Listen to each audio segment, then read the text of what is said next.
fees into these tournaments.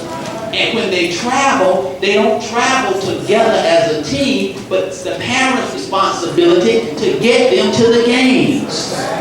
He lives in Pittsburgh. The game's in Rocky Mount. They played Saturday. They're going to play again today. And so somebody has to stay in a hotel, and all of that stuff costs money. Now, where are you going to get that $500 when you're competing with trying to pay your utility bill? Gas is high. You're trying to get to work. Your husband ain't there no more. Your baby daddy has run out of money. How you going to get the boy in some activity that might keep him off the street, focused on something positive? Because you can't individually afford it, Karen. What you going to do? So, as the people of God, it becomes our collective responsibility to raise our children.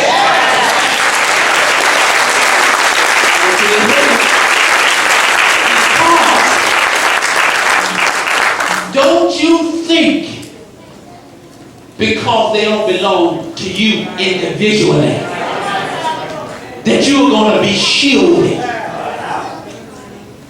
from the sadistic, satanic schemes that they are going to perpetrate on our community?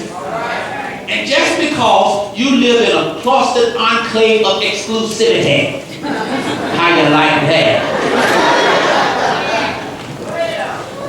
In suburbia, behind gates that keeps your community you think safe, they're going to take the gates down and get into your community and in your house.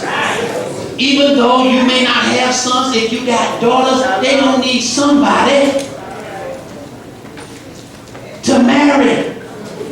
And God knows you don't want them to marry somebody that you got to take care of your daughter and your husband too.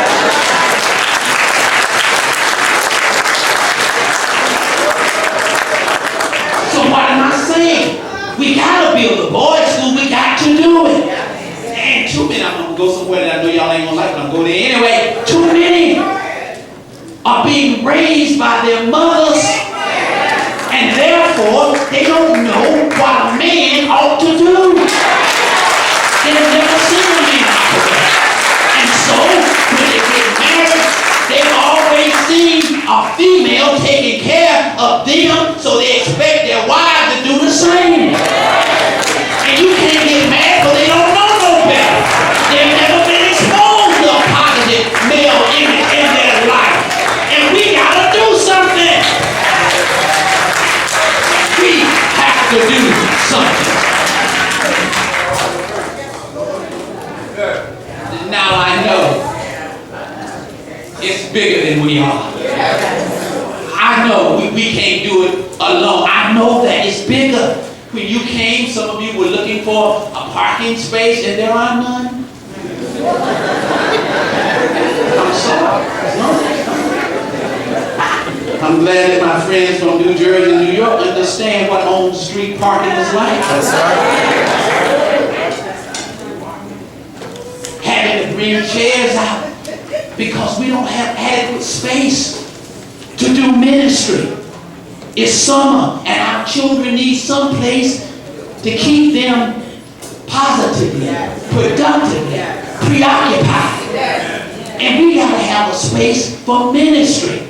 The Y wants to partner with us in the community, but we don't have any space. So we got to build a facility for ministry. And I know you're saying, but what it's going to cost, it doesn't matter. We got to do it. No matter what it costs, we got to do it. And so the architect made a presentation the other night. Everybody stood and voted, we're going to do it, we can do it, let's do it. And thank God nobody asked how much it was going to cost.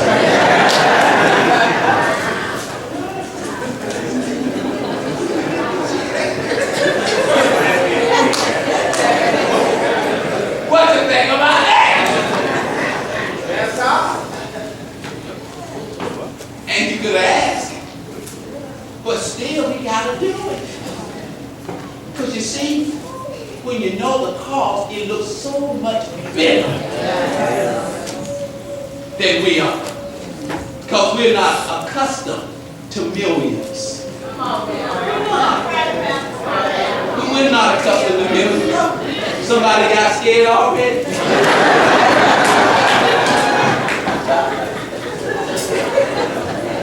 But I love God because God specializes in doing the impossible.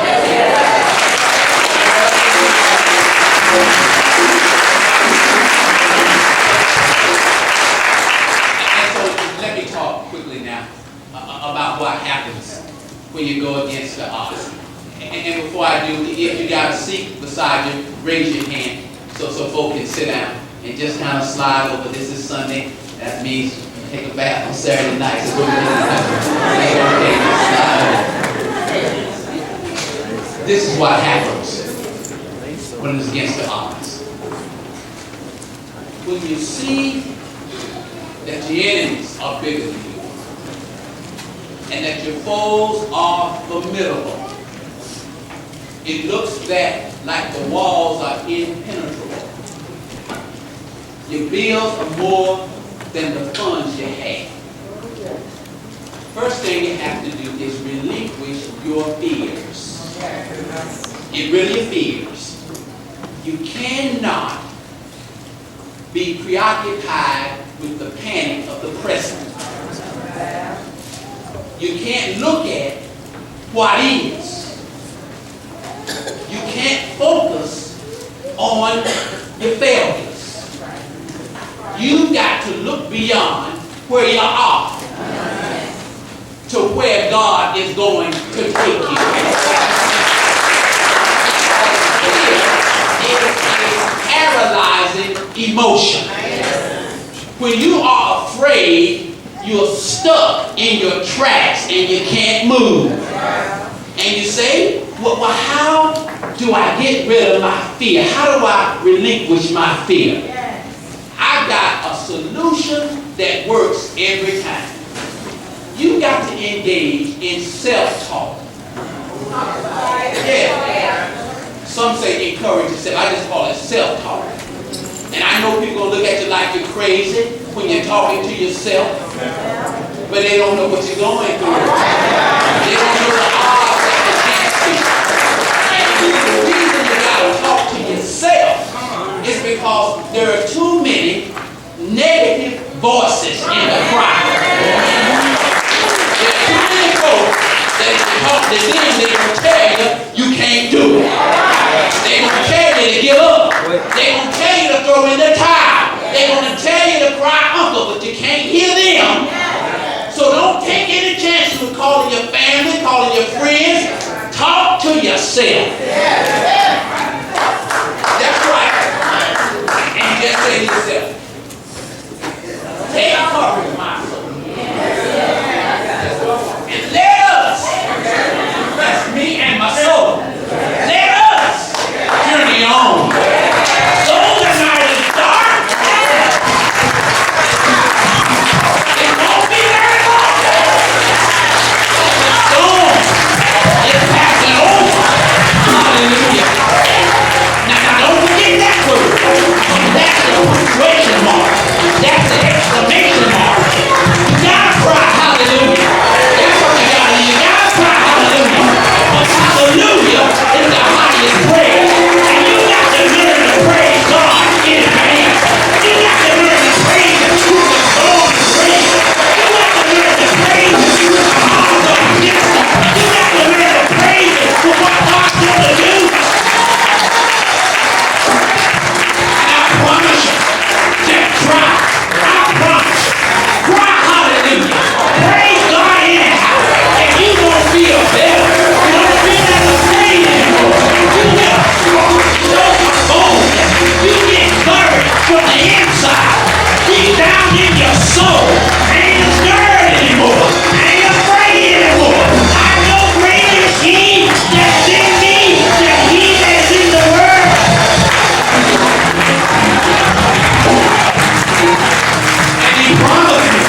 Relinquish your fear. Look out, bigger, better, but I ain't scared. Because greater is he that is in me than he that is in the world. I know one that's a battle axe in the time of battle.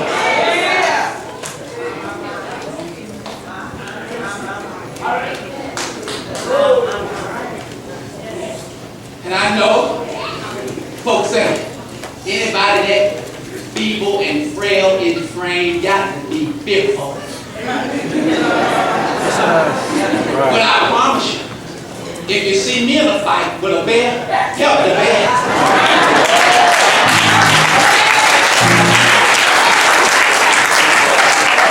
But I know where my help comes from. I know.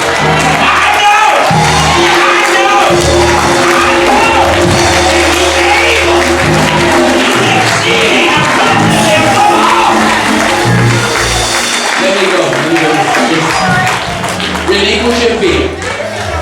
Relinquish it. Let it go. Let it go. Let it go. Don't have fear as your constant companion. Let it go. Talk to yourself. Tell yourself the storm is passing over. Shout in the midst of the storm. But then, when you get to all of us, you have to know that the key is reliance on your faith. Reliance on your faith. You gotta depend, stand on, rely upon your faith. Now, I always told you all that faith is not futuristic in nature. It's difficult to get your head around what tomorrow is going to hold. It's even hard to comprehend that faith is the substance of things hoped for, the evidence of things not seen. Because we like to see stuff, touch it, make it sure that it's there, it's concrete, something to stand on. We don't want to just hear about what might happen, what could happen. We want to know it's going to happen. But we don't have the capacity to know what the next second is going to bring. So what I've discovered, that if you want to have true reliance on your faith, you got to know that faith at its best is retrospective and not prospective. In other words, at its best, faith looks back and not forward. Because you see, the writer says, this is the same God that not bringing you out, but brought you out of Egypt.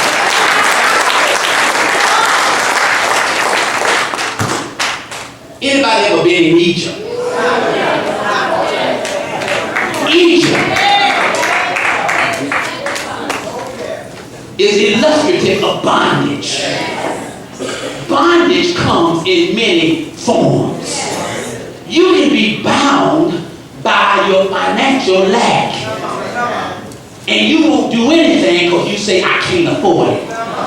You can be bound by your friends because you're so caught up in trying to impress them, find acceptance from them. You can be in bondage by your family. You can be in bondage by your addiction. You can be in bondage by your fears and your failures. But somebody here this morning has been delivered from Egypt. Somebody knows that if it had not been for the Lord on your side, you never would have made it. Somebody here this morning didn't think you would make it, but now when you look around and think things over, you know that God did it. And so, my father's children, I would suggest to you that if you're going to rely on your faith, this is how you do it. Don't think about what you don't know.